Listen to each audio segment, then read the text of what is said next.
काम देखील आमदार साहेबांच्या माध्यमातून असेल. सार्वजनिक स्मशानभूमी असेल, मराठा स्मशानभूमी असेल, धनगर समाजी स्मशानभूमी असेल, लिंगायत स्मशानभूमी देखील तिथं दिवाबत्ती हायमस लॅम्प पासून असेल किंवा तिथं बसण्याची सोय असेल, हे आमदार साहेबांच्या माध्यमातून करण्यात आलं. जर का आपण बघितलं मोमी समाजाचं देखील स्मशानभूमीचं काम त्यांच्या माध्यमातून तिथे कंपाऊंड वॉल असेल, तिथे कट्ट्याचं काम असेल तिथे करण्यात आलं. हेळवी समाजाच्या स्मशानभूमीचं काम करण्यात आलं. तृतीयपंथीच्या स्मशानभूमीचं देखील काम करण्यात आलं. अशा प्रत्येक समाजातील जातीतील ज्या ज्या लोकांनी ज्या अडचणी सांगितल्या ते काम पूर्ण करण्याचं काम आमदार साहेबांच्या माध्यमातून झालं. फक्त साहेब आज आपण इथं आहात, मला हे सर्व कामं करत असताना एक प्रामुख्यानं मुस्लिम समाजाची अडचण होती. मुस्लिम समाजासाठी या शहरामध्ये एकच स्मशानभूमी आहे, एकच.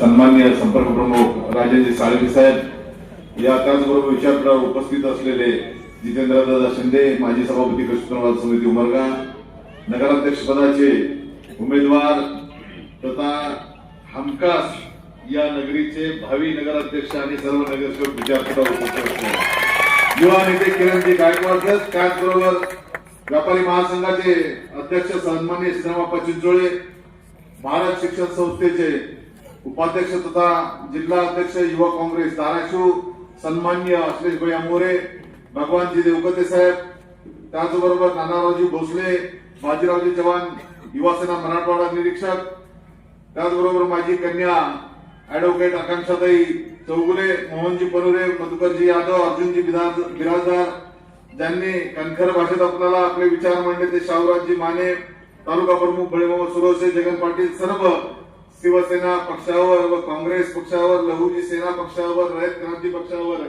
प्रेम करणारे उपस्थित तुम्ही सर्व जनसमुदाय, मी पहिल्यांदा तुमच्या सगळ्यांच्या पुढे नतमस्तक होतो आणि कळकळीची विनंती करतो. वेळ झालेला आहे, मी जास्त बोलणार नाही.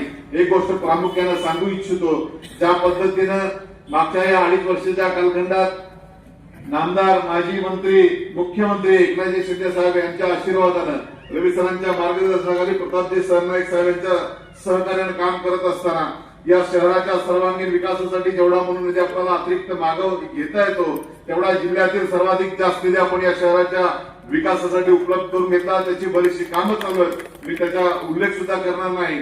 पण एक गोष्ट प्रामुख्याने मुस्लिम बांधवासाठी सांगू इच्छितो, कुणीतरी सांगतंय 2 मराठ्यांची लढाई आहे, मी विजयी झालोय, असा ज्याचा डोक्यात भ्रम आहे तो भ्रम खाली करण्याचं काम येणाऱ्या या 2 तारखेला धनुष्यबाण, हात आणि शिलाई मशीन चिन्हापुढील बटन दाबून आपण हे दाखवून द्यायचं आहे. हे कुठल्या जाती धर्माची नाही, पंथाची नाही, ही या शहराच्या विकासाची लढाई आहे आणि तो विकास समोर घेऊन आम्ही लढतोय. कुठेतरी जातीच्या नावावर कुणाला तर भेदभाव करून मतं मागण्याचा प्रकार त्यांनी करू नये. होय, आम्ही शिवसेनेचे असताना सुद्धा या ठिकाणी ईदगाह मैदान आहे, जिल्ह्यात कुठे एवढा निधी प्राप्त झाला नाही.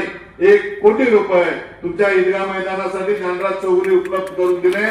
त्या बांधवांना सांगू इच्छितो, तुमच्या स्मशान नाही तर तुम्ही ज्या प्रभागात जाता त्या प्रभागातील नगरसेवक दर 3 महिन्याला तुमच्याकडे येईल.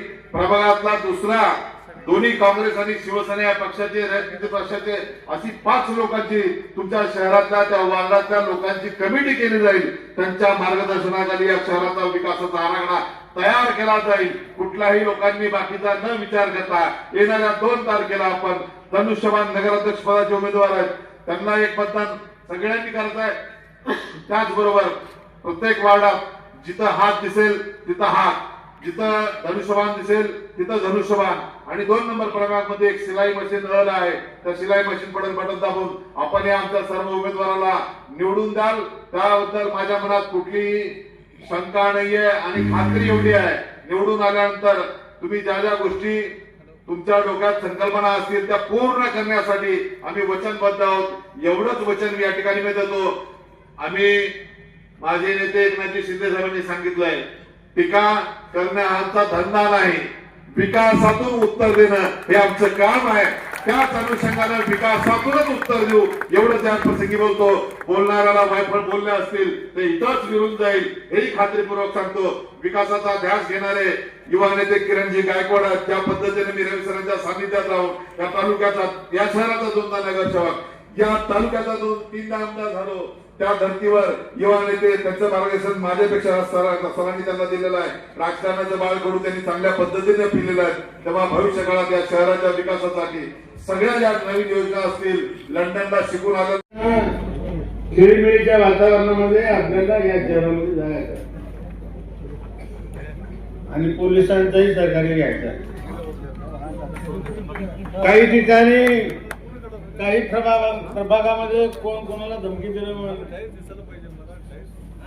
उमेदवाराला, मत देणाऱ्याला, प्रचार करणाऱ्याला धमकी, आणि ते शिवसेनेला. रवी गायकवाडचा नाद नाही करायचा. 95ची शिवसेना मी या ठिकाणी आली.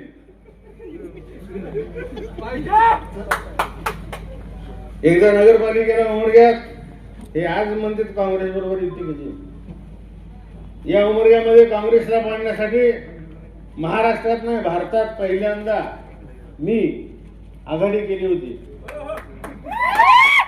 शिवसेना, भारतीय जनता पार्टी, काँग्रेस आणि आरपीआय, रामदासजी आठवले, बाळासाहेब ठाकरे, प्रमोदजी महाजन, गोपीनाथजी मुंडे यांना विचारून परवानगी घेऊन ऑफिशियली इथं आघाडी केली आणि लढवली होती उमरगा नगरपालिकेत.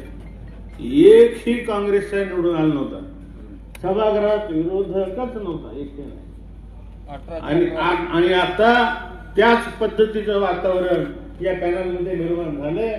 मी गल्ली गल्ली वेळेत असताना दिसतोय की मी खात्रीपूर्वक सांगतो की सर्वच्या सर्व 25 उमेदवार आणि एक अध्यक्ष 100% निवडून येणार.